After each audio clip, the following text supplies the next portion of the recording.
without Yahweh's help. Yahweh will help those. I can assure you, in Belgium, in Western Europe, people have IDs, mandatory IDs, since decades. This is not the mark of the beast. It's not.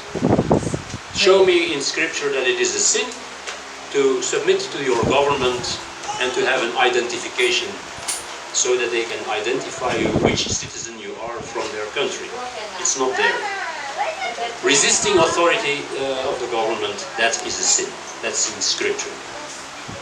So, no.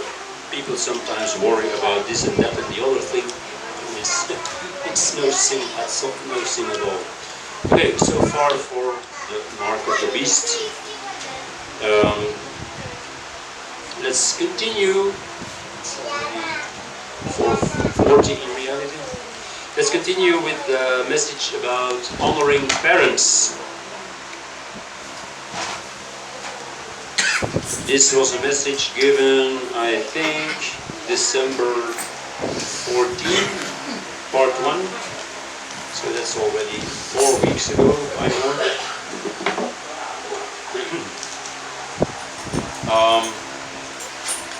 Just a quick reminder, what did we see in part 1? Well, one important principle was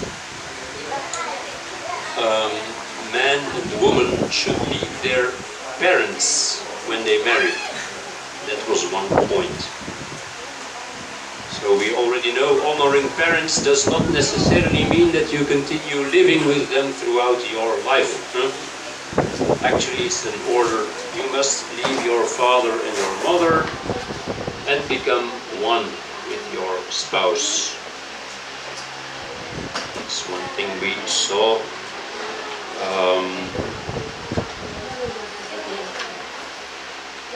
What else did we see?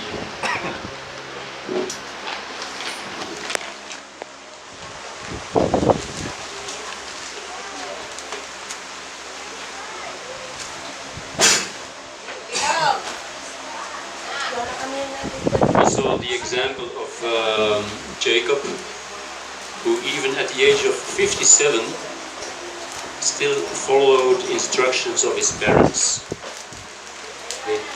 They told him, well, go find a wife not here in this country, but go to our relatives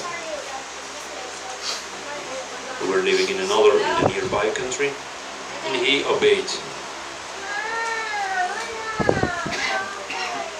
So he was honoring his parents. We saw the example of Samson, who did not really obey his parents. He saw a Philistine woman and he said, take her for me as a wife. You know, why don't you take an Israelite girl, you know, aren't there, don't you have enough choice among our own people that you should take one of those uncircumcised Philistines?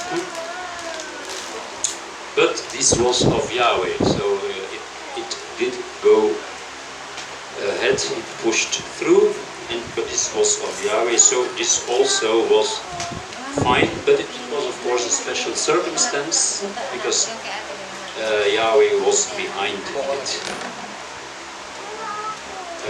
We saw the example of kings who followed the example of their parents, kings of Israel, who followed the bad example of their parents of idolatry.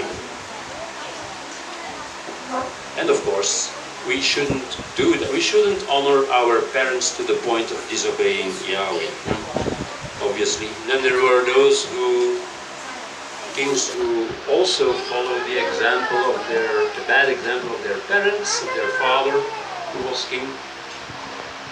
But they were not as bad.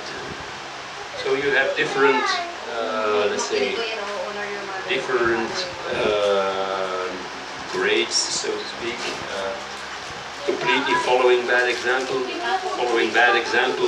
to some extent, And praise Yahweh, there are also those who did not follow the bad example of their father and who were faithful to Yahweh.